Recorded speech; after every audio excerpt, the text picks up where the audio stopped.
$40 million. A fireproof fortress of glass and carbon fiber. And an AI specifically designed to stop the world's deadliest wildfires. The rangers inside Solaris Station felt like gods, safe behind their thermal-shielded walls. But while the computers reported a perfect green status, a zombie fire was eating the mountain from the inside out.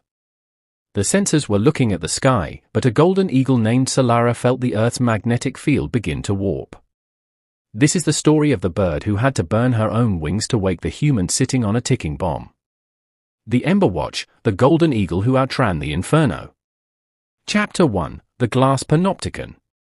Solaris Station was a $40 million masterpiece of human vanity, a sleek needle of carbon fiber and fireproof glass perched on the highest ridge of the Sequoia National Forest.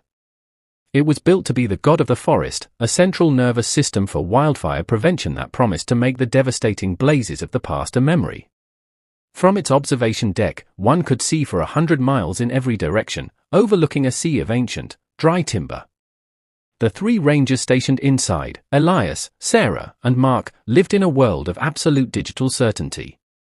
They moved through a pressurized, air-filtered lounge, surrounded by high-definition screens that mapped every individual tree with laser precision.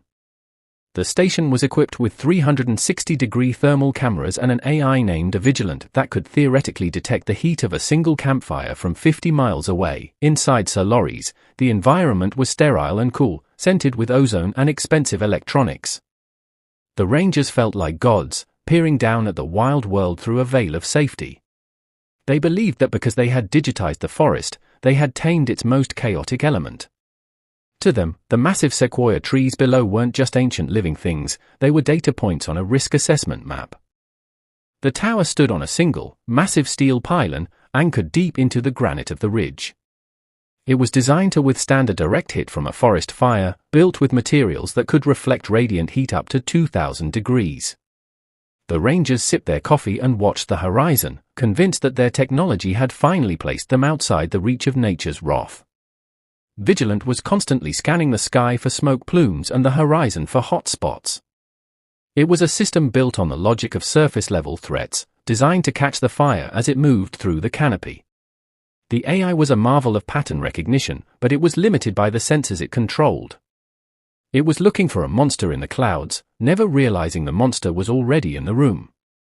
The atmosphere on the ridge was unnervingly still. The humidity had dropped to 3%, turning the forest floor into a tinderbox of pine needles and dried sap. But inside the glass panopticon, the air conditioning hummed a song of safety. The rangers relied on the green status lights on their consoles, trusting the silicon mind to tell them when it was time to be afraid. They viewed the forest as a problem to be solved with better cameras and faster processors. They had forgotten that a forest is not just a collection of trees, but a complex, breathing organism with secrets that don't show up on a thermal scan. They were so focused on the digital forest that they stopped looking at the real one, trading their human intuition for a high-definition lie. Beneath the steel pylon, deep in the cracks of the granite, a secret was festering. A lightning strike from a dry storm a week ago had seemingly vanished, but it hadn't died. It had traveled down a dead root system, finding a pocket of ancient, oil-rich peat. It was an underground forge, a zombie fire that was slowly eating the very foundation the tower was built upon. Chapter 2, The Silent Predator. Solara, a golden eagle with a 7-foot wingspan and talons the size of a man's hand, had lived on this ridge for 20 years. She was a creature of the vertical world, her life governed by the rising thermals and the subtle shifts in the air. She didn't need a $40 million RE to tell her the health of the ridge, she felt the mountain through the vibrations in her hollow bones and the sensitivity of her feathers. As she perched on the station's external railing, Solara's head was tilted toward the ground. Her amber eyes, capable of spotting a rabbit from 2 miles up, were focused on the base of the steel pylon. She didn't see smoke, but she felt the pressure of the heat rising through the rock. The magnetic field around the ridge was warping as the underground fire expanded, a sensation that made the eagle's skin crawl. To Solara, the forest was screaming. She could hear the rhythmic hissing of sap boiling within the roots beneath the soil. It was a subsonic frequency, a low-pitched growl of impending eruption that no human ear could ever catch. While the rangers inside were watching the beautiful sunset on their monitors, Solara was listening to the earth prepare to exhale a pillar of flame. She was a vertical hunter, but tonight, she was a sentinel. She felt the air around the tower becoming heavy and ionized. The underground fire was consuming the oxygen in the soil, creating a vacuum that was pulling air down into the root channels. It was a terrifying inversion of nature. The fire was breathing through the ground, preparing for a backdraft that would blow the ridge apart. Solara took flight, but she didn't head for the safety of the valley. She circled the tower in tight, frantic loops, her piercing shrieks echoing off the fireproof glass. She was trying to break the bubble of the humans. She knew that the hollow rock they lived in was sitting directly on top of the furnace, and the steel pylon was acting like a giant heat sink, drawing the fire upward. She dove at the tower, her talons scraping against the carbon fiber skin. To the rangers, she was just a nuisance bird, perhaps confused by the reflections in the glass. They didn't see the urgency in her stoop. They didn't realize that her biological sensors were reporting a total collapse of the mountain's thermal stability. Solara was the only thing on the ridge that knew the floor was about to turn into lava. The eagle's instincts were honed by millions of years of evolution, a lineage of survivors who had seen the forest burn and regrow 1,000 times. She knew the difference between a surface fire that she could fly over and a deep earth fire that would consume everything. The underground peat fire had now reached the critical mass at point where the internal pressure was looking for an exit. As the sun dipped below the horizon, Solara performed one final, desperate act. She targeted the primary solar arrays, the station's lifeblood. She knew that the humans were blinded by the glowing screens. If she could kill the lights, they would be forced to look at the shadows. She tucked her wings and slammed into the glass-covered panels with the force of a falling anvil. Chapter 3: The Ari's Blind Spot. Inside the control room, the lead ranger, Elias, was distracted by a system calibration alert. The AI is resetting the thermal sensitivity, he told Sarah. Vigilant was struggling to interpret the data. It felt the rising heat, but because there was no visual smoke component, the AI categorized the data as a geothermal shift rather than a fire. It was a fatal logic gap. The AI couldn't imagine a fire it couldn't see. The monitors remained a reassuring blue, displaying a safe status for the entire sector. The Rangers were victims of their own success. They had built a system so advanced that they no longer believed their own senses. Even as the floor beneath their boots began to feel uncomfortably warm, they checked their tablets and concluded that the climate control must be slightly out of alignment. Suddenly, the station's lights flickered and died. A series of alarms began to blare, not fire alarms, but power failure warnings. "What is that bird doing?" Mark shouted, looking at the external camera feed just before it went black. He saw Solara tearing at the solar cables, her beak ripping through the heavy insulation as sparks showered her wings. The Rangers were plunged into darkness, the high-definition screens vanishing to leave only the faint, orange glow of the sunset outside. In the sudden silence of the electronic hum, a new sound filled the room. It was a low, hungry rumble, like a freight train moving through a tunnel far below. It was the sound of the peat fire finally breaking through the granite crust. Elias stood still, his heart hammering against his ribs. Without the Ari's voice to guide him, his human instincts finally clawed their way to the surface. He smelled it now, not the smell of burning wood, but the thick, acrid, chemical stench of burning earth and ancient roots. It was the smell of the mountain's guts being turned into ash. "Mark, look at the floor," Sarah whispered, her voice trembling. The seams between the carbon fiber floor panels were beginning to glow a faint, cherry red. The steel pylon, anchored in the fire, was conducting heat directly into the station's skeleton. The fireproof sanctuary was being turned into a giant oven, and the safe AI was dead, silenced by a bird with a better plan. The Ari's blind spot was its reliance on traditional fire behavior. It expected a fire to start with a spark and grow into a flame. It didn't understand a fire that had been gestating in the dark for a week, building pressure like a volcano. Own success, they had built a system so advanced that they no longer believed their own senses. Even as the floor beneath their boots began to feel uncomfortably warm, they checked their tablets and concluded that the climate control must be slightly out of alignment. Suddenly, the station's lights flickered and died. A series of alarms began to blare, not fire alarms, but power failure warnings. "What is that bird doing?" Mark shouted, looking at the external camera feed just before it went black. He saw Solara tearing at the solar cables, her beak ripping through the heavy insulation as sparks showered her wings. The Rangers were plunged into darkness, the high-definition screens vanishing to leave only the faint, orange glow of the sunset outside. In the sudden silence of the electronic hum, a new sound filled the room. It was a low, hungry rumble, like a freight train moving through a tunnel far below. It was the sound of the peat fire finally breaking through the granite crust. Elias stood still, his heart hammering against his ribs. Without the Ari's voice to guide him, his human instincts finally clawed their way to the surface. He smelled it now, not the smell of burning wood, but the thick, acrid, chemical stench of burning earth and ancient roots. It was the smell of the mountain's guts being turned into ash. "Mark, look at the floor," Sarah whispered, her voice trembling. The seams between the carbon fiber floor panels were beginning to glow a faint, cherry red. The steel pylon, anchored in the fire, was conducting heat directly into the station's skeleton. That fireproof sanctuary was being turned into a giant oven, and the safe AI was dead, silenced by a bird with a better plan. The Ari's blind spot was its reliance on traditional fire behavior. It expected a fire to start with a spark and grow into a flame. It didn't understand a fire that had been gestating in the dark for a week, building pressure like a volcano. The technology was a shield against the known, but it was useless against the prehistoric. The Rangers were now standing on a bomb that had already been detonated. The AI didn't catch it because it wasn't in the air, Elias realized, his eyes wide with terror. It's in the ground. The whole ridge is hollowed out.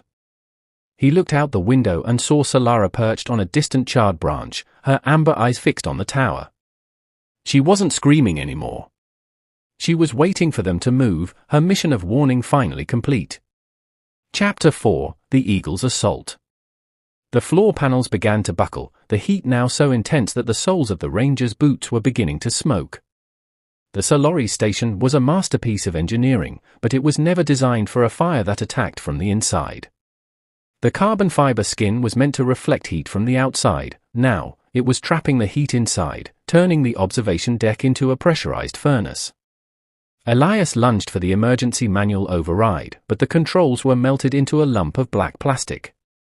The air was becoming thin, the fire below sucking the oxygen through the gaps in the floor. "The pylon is going to fail!" Mark screamed. He could hear the steel groaning, the sound of 1,000,000 tons of pressure looking for a way out. That indestructible tower was about to become a projectile. Outside, Solara took to the sky again. She began a series of alarm stoops, high-speed dives where she pulled up at the last second, her wings creating a loud whump of displaced air. She was targeting the emergency escape hatch on the roof. She knew the humans were trapped in this glass rock and that the only way out was up. She was guiding them to the last remaining exit. The Rangers followed the sound of her wings. They scrambled up the emergency ladder, their hands burning as they touched the metal rungs. Sarah reached the hatch first, throwing her weight against the lever. It was jammed by the heat expansion, the metal fused shut. For a moment, it seemed the Solaris Station would become a high-tech tomb for the three gods who thought they could control the wild. Solara saw the struggle.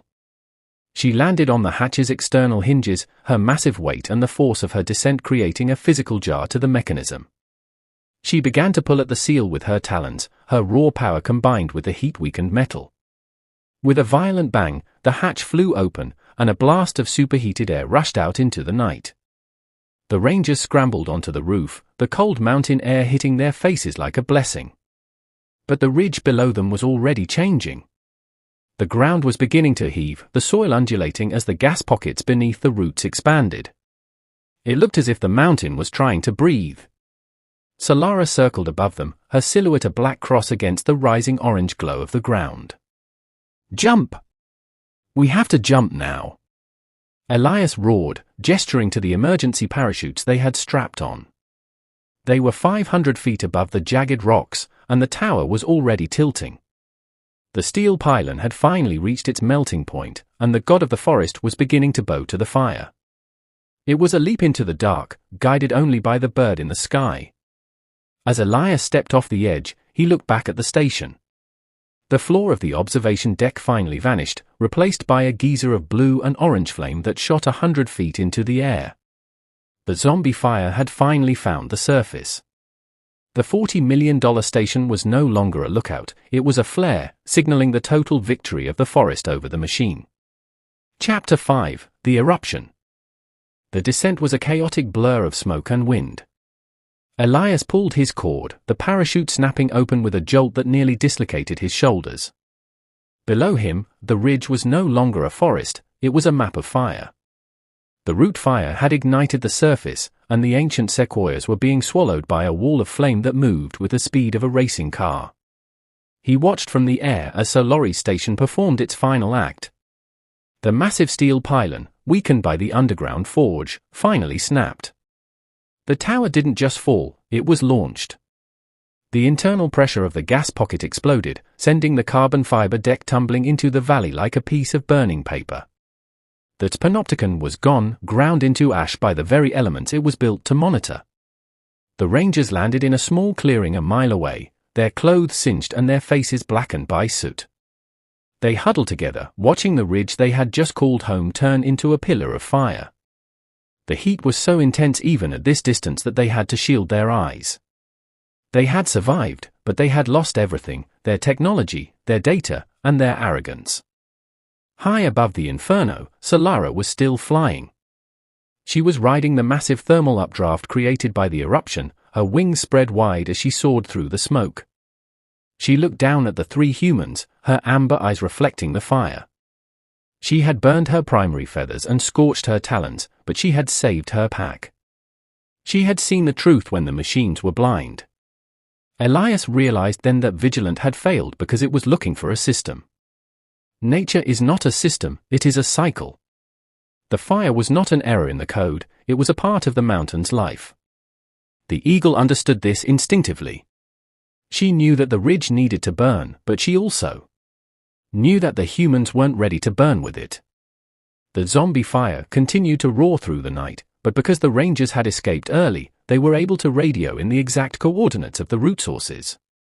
The fire crews were able to contain the blaze before it reached the ancient groves of the lower valley. The disaster was mitigated, not by the $40 million RE, but by a 12-pound bird who refused to let the gods sleep. As the first light of dawn touched the smoking ruins of the ridge, the Rangers were picked up by a rescue helicopter. They looked out the window at the jagged scar on the mountain. Solaris Station was a smear of molten glass and carbon, a testament to the limits of human foresight. They had built a god, but they had forgotten to listen to the prophets who already lived in the trees. Elias saw a flash of white and gold in the distance. Solara was banking hard toward the north, heading for a new ridge, a new home. She didn't need a memorial, and she didn't need a thank you.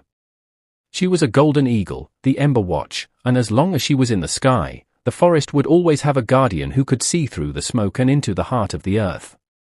Chapter 6: The Spirit of the Ridge. Solaris Station was never rebuilt. The Forestry Service decided that the risk of underground peat fires was too high for a permanent structure on the ridge. Instead, they moved to a mobile Sentinel model, using drones and ground-level sensors.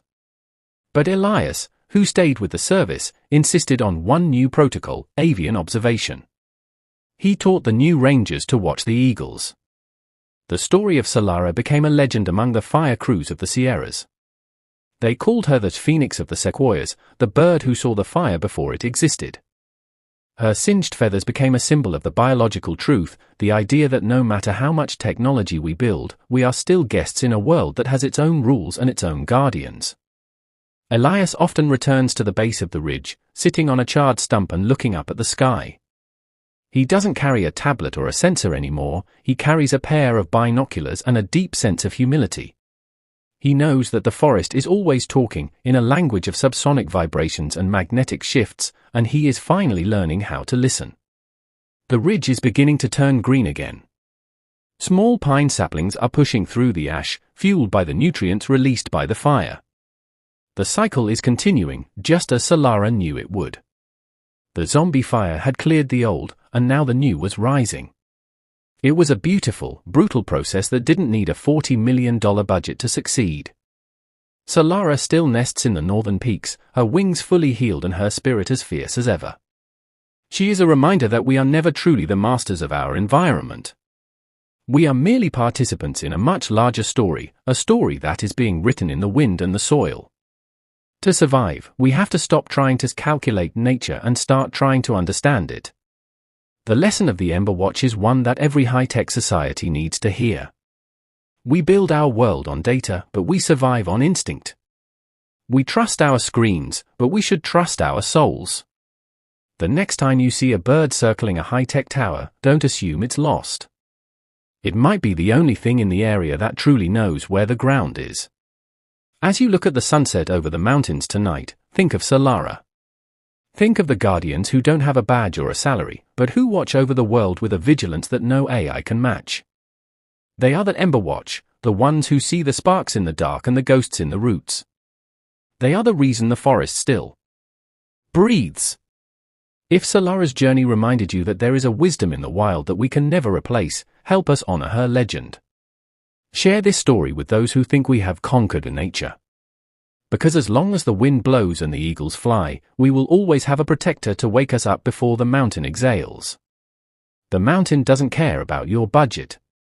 It only cares about the truth. If Solara's bravery gave you chills, join the watch today.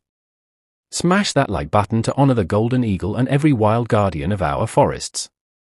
Subscribe to Paws That Saved Lives, the home of the most thrilling and dramatic cinematic legends of nature's heroes. Comment Solara below if you trust a bird's eye more than a computer's lens.